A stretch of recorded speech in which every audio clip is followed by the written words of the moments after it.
There's a certain type of person who doesn't feel uncomfortable in silence. In fact, they almost prefer it. They don't rush to fill quiet moments with small talk. They don't feel the urge to keep conversations going just for the sake of it. And sometimes people misunderstand that. They assume silence means awkwardness or shyness or even disinterest. But for many people, silence isn't emptiness, it's space.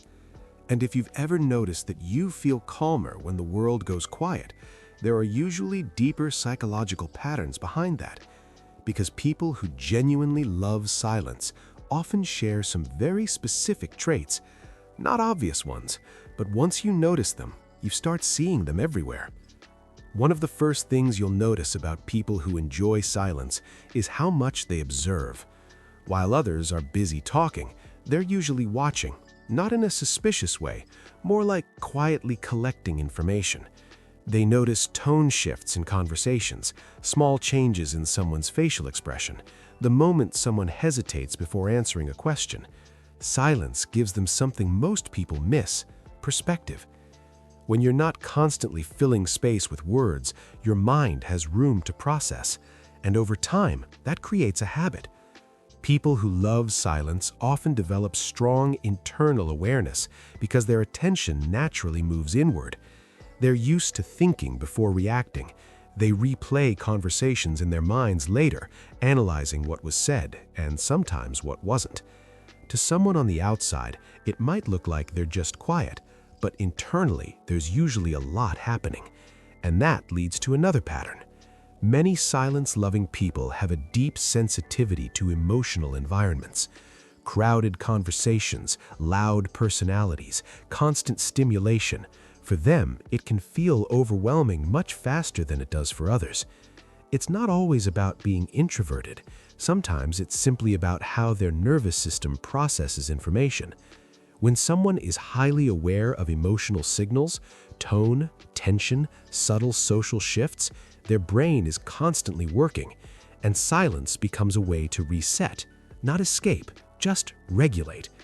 Quiet environments allow their thoughts to settle again, which is why many people who value silence also enjoy solitary activities: reading, walking alone, working in focused environments. It's not necessarily about avoiding people, it's about preserving mental clarity. But here's where it gets more interesting, because the real reason many people gravitate towards silence isn't what most people assume. It's not always about personality. Sometimes it's about control. Silence creates predictability. When you're not speaking, you're not exposing your thoughts too quickly. You're not saying something you might later regret. You're observing first, deciding later. For many people, this pattern starts early. Maybe they grew up in environments where speaking up led to criticism, or where emotional reactions from others felt unpredictable. So their mind adapted. It learned that silence could be a form of protection.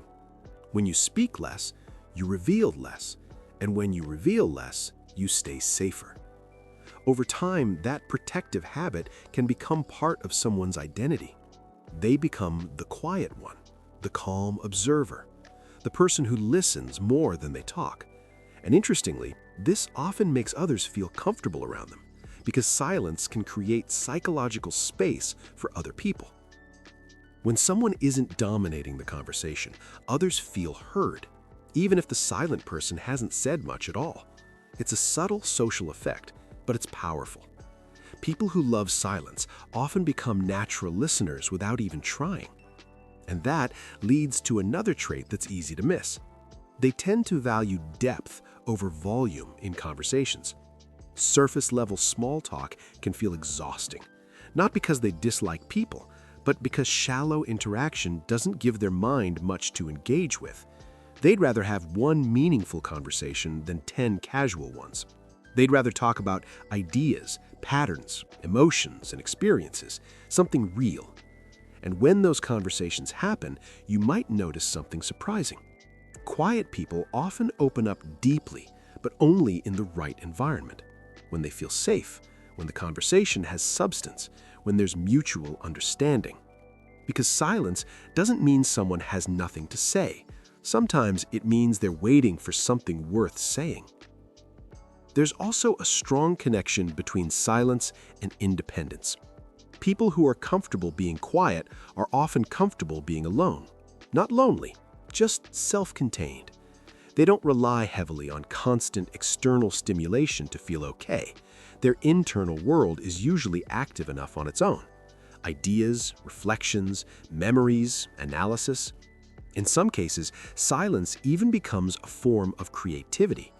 Many writers, thinkers, and problem solvers rely on quiet environments because deep thinking requires mental space.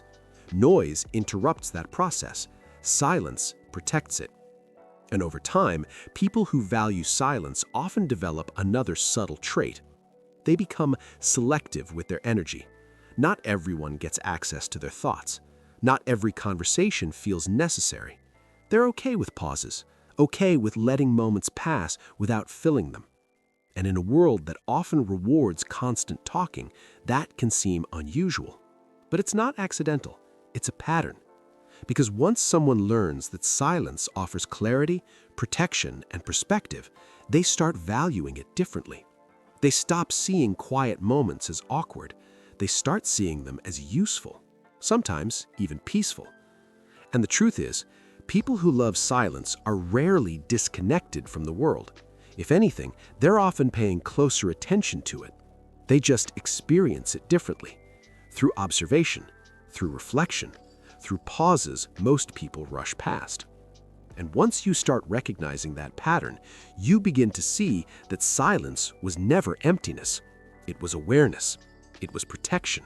It was identity. And once you see it that way, you start realizing something else too. For some people, silence isn't something they fall into. It's something they've quietly chosen all along. And if this explains something about the way you think, then there's probably more of your own patterns waiting to be understood.